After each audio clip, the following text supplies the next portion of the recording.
नमस्कार दोस्तों, मैं स्मित मिश्रा स्वागत करता हूं एक बार फिर से आप सभी का एनजेटी एजुकेशन में। साथियों, बजट 2025-26 जल्द ही आने वाला है। 1 फरवरी को निर्मला सीतारमण जी अपना 8वां बजट पेश करने वाली हैं। ऐसे में बहुत सारे एक्सपर्ट्स, बहुत सारे गुप्त सूत्र, बहुत सारे सरकारी सूत्र अपनी अपनी एक्सपेक्टेशन यहाँ पर बता रहे हैं, जो खबरें निकल करके आ रही हैं कि इस बार कुछ बड़े ऐलान कर सकती है गवर्नमेंट। तो ऐसी कौन सी अनाउंसमेंट हो सकती है, उसको आज की वीडियो में हम लोग डिटेल में चर्चा करेंगे। जो ये रिपोर्ट्स आ रही हैं कि इस बार डबल गिफ्ट मिल सकता है, उसको देखेंगे आज की वीडियो में। ये डबल गिफ्ट क्या होने वाला है इस बार के टैक्स पेयर के लिए, खास करके जो इनकम टैक्स भरते हैं उनके लिए, और बाकी लोगों के लिए क्या इसमें बेनिफिट देखने को मिल सकता है। तो चलिए शुरुआत करते हैं। रेफरेंस के तौर पर आप देखिए, जी बिजनेस हिंदी का ये आर्टिकल है। टैक्स पेयर को डबल खुशखबरी मिलने वाली है। बजट 2025 में इनकम टैक्स से जुड़े 2 बड़े ऐलान हो सकते हैं। आपने देखा अभी कुछ दिन पहले ही केंद्रीय मंत्री अश्विनी वैष्णव जी ने एक बड़ी घोषणा की थी कि केंद्र सरकार 8वें वेतन आयोग को मंजूरी दे दिया है। 8वें वेतन आयोग को मंजूरी मिली है तो ये गठन किया गया है, और अब गठन होगा तो इसकी जो रिपोर्ट्स आएगी, वो रिपोर्ट जब सबमिट होगी तो अब उस रिपोर्ट सबमिट होने के बाद गवर्नमेंट एम्प्लॉयज की सैलरी में इंक्रीमेंट देखने को मिलेगा। तो यहाँ पर सब लोग ये कह रहे थे कि भाई इंक्रीमेंट तो कर दोगे सैलरी का, लेकिन फायदा क्या, निर्मला ताई आकर के टैक्स वसूल ले जाएंगी। तो इस वजह से बहुत ज्यादा चांसेस बन रहे हैं कि इस बार के बजट में हो सकता है टैक्स डिडक्शन में भी कुछ कमी की जाए, कुछ टैक्स स्लैब में भी परिवर्तन परिवर्तन देखने को मिल सकता है। साथ ही साथ में जो स्टैंडर्ड डिडक्शन था उसमें भी बढ़ोतरी देखने को मिल सकती है। ये सब क्या होता है टर्म, मैं आपको बहुत ही आसान भाषा में सब समझाने वाला हूँ, बिल्कुल टेंशन मत लीजिए। खैर, इन दोनों चीजों को अगर आप समझना चाहते हैं, जैसे कुछ दिन पहले अगर आपको याद हो तो कुछ महीनों पहले, 4 महीना पहले, यूनिफाइड पेंशन स्कीम को सरकार ने इंट्रोड्यूस किया था कि हम यूपीएस लाने जा रहे हैं। यूनिफाइड पेंशन स्कीम ये लागू भी हो चुका है, और 1 जनवरी 2025 से। इसके बाद अभी 8वां वेतन आयोग की भी घोषणा हो गई। ये दोनों ही चीज मैंने दोनों वीडियो में आपको समझाया है, और इसको देखिए 8 लाख लोगों ने देखा है, इसको 6 लाख से ज्यादा लोगों ने अभी तक देख लिया है। तो आप जाकर के इसको देखिए, आसान भाषा में दोनों ही चीज समझ में आ जाएगा। मोटा मोटा मैं आपको यहाँ पर बता दूं, जो नेशनल पेंशन स्कीम थी 2004 वाली, उसको अपडेट करके यूपीएस लाया गया है, यूनिफाइड पेंशन स्कीम। कुछ सुधार इसमें किए गए हैं। इसके अलावा 8वां वेतन आयोग जो है, इसको भी मैं समझा चुका हूं, इसको भी आप वीडियो में देख सकते हो। आई बटन में भी मैं छोड़ दूंगा, डिस्क्रिप्शन में भी लिंक दे दूंगा, वहां से जाकर देख सकते हो। आते हैं टॉपिक पर। बजट 2025-26 जो होने वाला है, इस बार का काफी इंटरेस्टिंग होने वाला है, क्योंकि अभी देखो ये दूसरा पूर्ण बजट होने वाला है इस गवर्नमेंट का, तीसरी बार के टर्म का, पीएम मोदी के। क्योंकि आपने देखा कि पिछली बार 2 बजट आए थे। कैसे आए थे? जब भी चुनावी सत्र होता है, चुनावी कोई साल होता है, तो उस बार 2 बजट लाना ही पड़ता है, क्योंकि एक अंतरिम बजट आता है अगर मान लो चुनाव बीच में पड़ रहा है तो। जैसे पिछली बार हुआ था, पिछली बार जो है ये मार्च से अप्रैल के बीच में चुनाव थे, तो फरवरी में जो बजट आया वो अंतरिम बजट था। कब से कब तक के लिए था? वो जुलाई भर तक के लिए था, मतलब कि जब तक चुनाव के रिजल्ट वगैरह आ जाए, गठन हो जाए सरकार, तब तक के लिए था, फरवरी से लेकर। इसलिए वो अंतरिम बजट था। फिर पूर्ण बजट जुलाई में पेश किया गया, अगर आपको याद हो तो 22 जुलाई को मोदी गवर्नमेंट एक बार फिर से बजट लाई थी, और ये 7वां बजट अपना पेश की थी।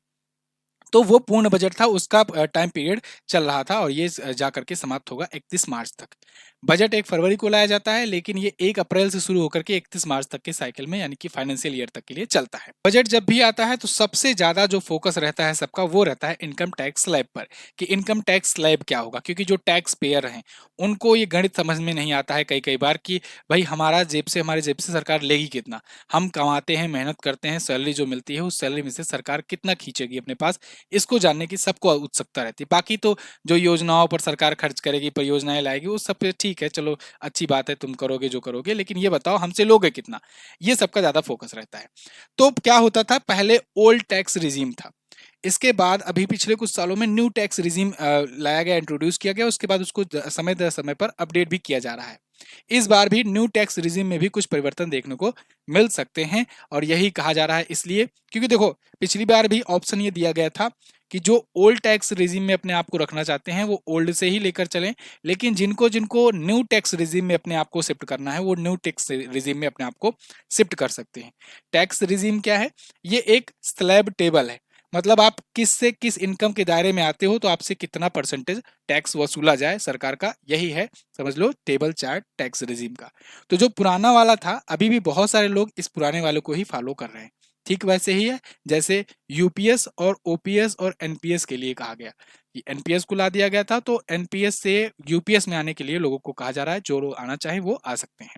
चलो, इसको समझते हैं पुराना वाला टैक्स रिजीम क्या था।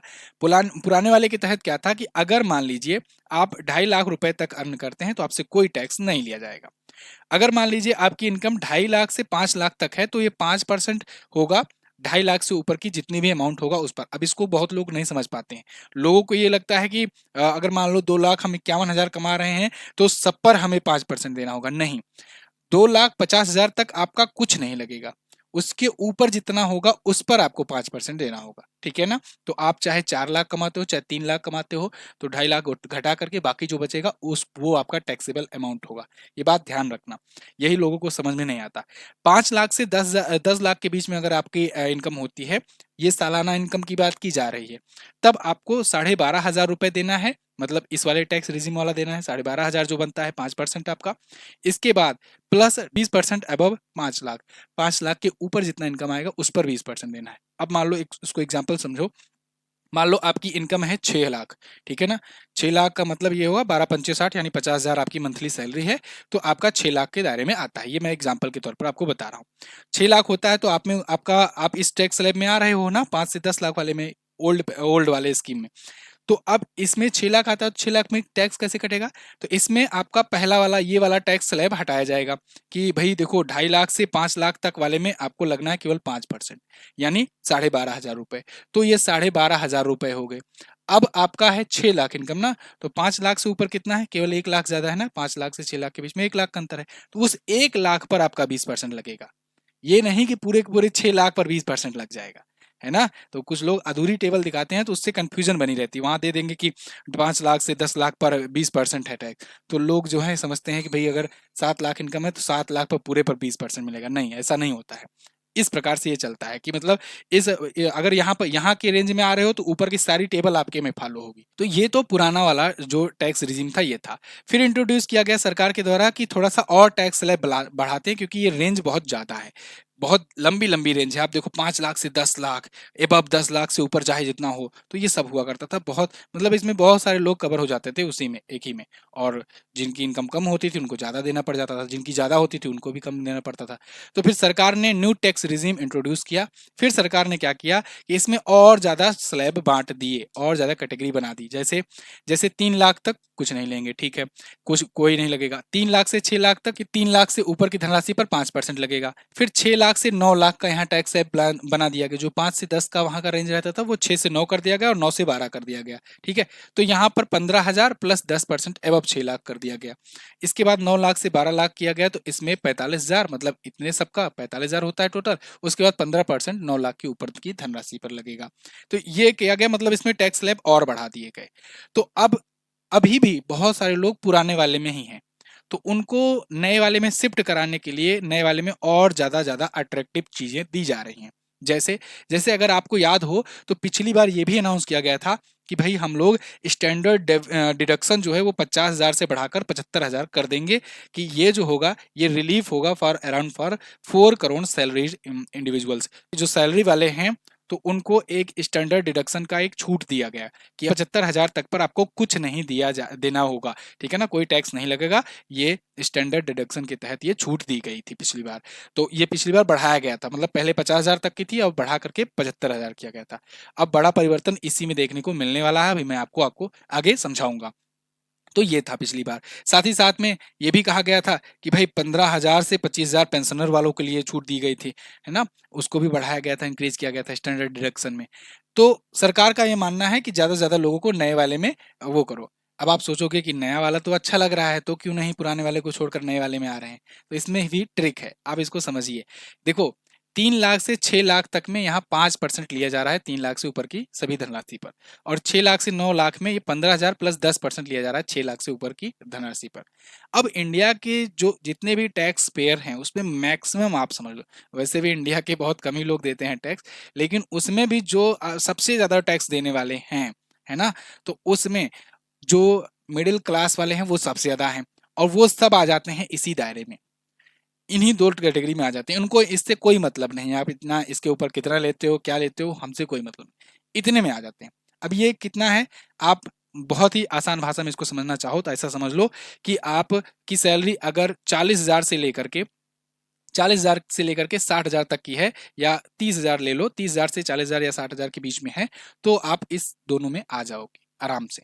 मैक्सिमम जितनी आईटी कंपनियों के जो लोग हैं, एम्प्लॉयज हैं, वो देखोगे आप 40,000 के आसपास के में रहते हैं। तो 40,000 गुणे 12 करोगे, 12 चौक 48, मतलब 5 लाख से नीचे वाले में आ रहे हैं। अब वो 5 लाख से नीचे वाले में आ रहे हैं, तो आप थोड़ा सा ध्यान दो अगर, कि यहाँ 3 लाख से 6 लाख तक का दायरा है, और यहाँ वाले में 2.5 लाख से 5 लाख तक का दायरा है। मतलब जिनकी 40,000 से कम इनकम है और वो अंतर्गत आ जा रहे हैं, तो उनको 5% 2.5 लाख का देना है, तो वो होता है 12,500। और यहाँ पर आप देखोगे 3 लाख का 5% ये होता है 15,000। ये मतलब यहाँ पर 3,500 बच गया आपका। ऐसे ही इसमें भी बहुत सारा बच जाएगा अमाउंट। तो ऐसे ऐसे में पुराने वाले में अभी भी बहुत सारे लोग अटके पड़े हैं। हालांकि सरकार बहुत सारे चीजें ला रही है, लोग इसमें शिफ्ट हो, जिससे अट्रैक्टिव इसको बना रही है, लेकिन अब देखना होगा इस बार क्या करते हैं। अच्छा, अब बात करते हैं 2 बड़े ऐलान की। क्या 2 बड़े ऐलान होने की संभावना है? तो पहला जो है वो है टैक्स रेजिम में हो सकता है कुछ छूट किया जाए, कुछ इसकी रेंज बढ़ाई घटाई जाए, जिससे लोगों के हाथ में ज्यादा पैसे आए और लोग ज्यादा खर्च करें। क्योंकि वो जो रेंज वाले हैं 15 से 20 लाख के खास करके रेंज वाले हैं, वो अगर ज्यादा पैसा पाएंगे, ज्यादा खर्च करेंगे, और अगर खर्च करेंगे तो फिर सरकार को किसी न किसी रूप में आएगा ही, जीएसटी वगैरह के रूप में, है ना। तो एक प्रकार से सरकार सहानुभूति भी दिखाएगी कि भाई डायरेक्ट तो नहीं ले रहे हैं हम, है ना, लेकिन जीएसटी के रूप में इनडायरेक्ट टैक्स ले लेगी। जीएसटी इनडायरेक्ट टैक्स है ना। तो यहाँ पर देखो, एक कहा जा रहा है कि पहला फायदा स्टैंडर्ड डिडक्शन में दिया जा सकता है, और दूसरा फायदा 15 से 20 लाख रुपए तक के टैक्स स्लैब वालों को दिया जा सकता है। क्या क्या होगा, एक एक करके समझते हैं। पहला जो सूत्रों के मुताबिक, देखो जी बिजनेस के सूत्रों के मुताबिक ये कहा गया कि स्टैंडर्ड डिडक्शन की लिमिट बढ़ सकती है। जो पिछली बार बढ़ाई गई थी 50,000 से बढ़ा करके 75,000 की गई थी, इस बार हो सकता है वो 1 लाख तक कर दिया जाए। मतलब 1 लाख तक सैलरीड एम्प्लॉयड के लिए डिडक्शन नहीं होगा। तो ये एक बड़ा हो सकता है अनाउंसमेंट, और ऐसा इसलिए किया जा रहा है जिससे वो ज्यादा पैसे खर्च करें। दूसरा कारण ये है कि जो लोग ये कह रहे हैं ना कि भाई 8वां वेतन आयोग लाए तो उसमें सैलरी बढ़ी, तो लेकिन क्या फायदा, आपका जो टैक्स स्लैब है उस हिसाब से तो आप खींच ही लोगे उतना। तो सरकार हो सकता है इसमें भी ये कहे कि ठीक है, 8वां वेतन आयोग आएगा तो आपकी सैलरी बढ़ेगी, इसलिए हम यहाँ पर भी स्टैंडर्ड डिडक्शन वाले भी थोड़ा सा स्लैब बढ़ा दे रहे हैं, ठीक है ना, छूट बढ़ा दे रहे हैं। तो ये हो सकता है 75,000 से बढ़ करके 1 लाख तक हो जाए। दूसरी बात, टैक्स पेयर को अपनी इनकम से 1 लाख तक की राशि को टैक्स फ्री कराने का मौका मिलेगा, जो उनकी टैक्सेबल इनकम को घटाएगा, जिससे सीधा फायदा जो होगा वो टैक्स पेयर्स और पेंशनर दोनों को होगा। दूसरा वाला यही है, 20% जो टैक्स स्लैब है ये दायरा बढ़ सकता है। 20% का टैक्स स्लैब अभी 12 से 15 लाख रुपए है, ये 15 से 20 लाख कर सकते हैं, क्योंकि सैलरी सबकी बढ़ेगी, तो फिर भाई इसका टैक्स स्लैब भी इनको बढ़ाना पड़ेगा। तो मिडिल क्लास और जो हायर क्लास है इनको भी बेनिफिट देखने को मिलेगा, ठीक है। तो फिलहाल ये अभी पीएमओ के पास गई है रिपोर्ट सूत्रों के मुताबिक, है ना। तो पीएमओ अभी इस पे अप्रूवल देगा, फाइनल होगा, तभी इस पर डिसीजन आएगा। टैक्स सिस्टम को, नए वाला जो टैक्स सिस्टम है, रेजिम है, इसको ज्यादा आकर्षक बनाने के लिए ये चीजें करने के लिए ये रिपोर्ट सौंपी गई हुई है, ठीक है। तो अच्छा, अभी 7 लाख तक की इनकम पर कोई टैक्स नहीं देना होता है, ये भी बात क्लियर रहे आपको। ये भी ध्यान रहे आपको कि अगर आपकी अर्निंग 7 लाख रुपए तक हो रही तो कोई टैक्स नहीं देना है ना। ये 7 लाख तक की इनकम टैक्स फ्री भी है नए वाले टैक्स रेजिम में। बाकी जब बजट आएगा तो मैं उसको आपको पूरा डिटेल से समझाऊंगा ही कि क्या कुछ परिवर्तन हुआ है, क्या कुछ नई चीजें आई हैं, आपको सब कुछ आसान भाषा में समझ में आएगा। आई होप आपको वीडियो समझ में आई होगी। बुक अपनी आ चुकी है, ब्रह्मास्त्र करंट अफेयर की। अगर आप किसी भी एग्जाम की तैयारी कर रहे हो, चाहे banking, railway, SSC, UPSC, UPPCS या एमपीपीसीएस, बीपीएससी, सभी एग्जाम के लिए ब्रह्मास्त्र होने वाली है करंट अफेयर की बुक। आप इस बुक को ऑफलाइन मंगा करके अपने घर पर पढ़ सकते हो। अमेजन, फ्लिपकार्ट पर जाकर के आपको ऑर्डर करना है। हाईएस्ट पॉजिटिव रिव्यू रेटिंग वाला ये बुक है, आप जाकर के ढूंढ लो। करंट अफेयर में सबसे बेस्ट क्वालिटी का रिव्यू रेटिंग वाली ये बुक है, आप इसे अपने घर पर मंगवाइए। ये 2025 में आपके टेबल पर तो होनी ही चाहिए। Thank you so much. Link description में है, जाकर के आप परचेज कर सकते हैं, या फिर वीडियो पर क्लिक कीजिए, व्यू प्रोडक्ट पर दिख रहा होगा आपको ऑप्शन, उस पर भी आप क्लिक करके जाकर परचेज कर सकते हैं। Thank you so much. मिलेंगे अगली वीडियो में, तब तक के लिए नमस्कार, जय हिंद, वंदे मातरम।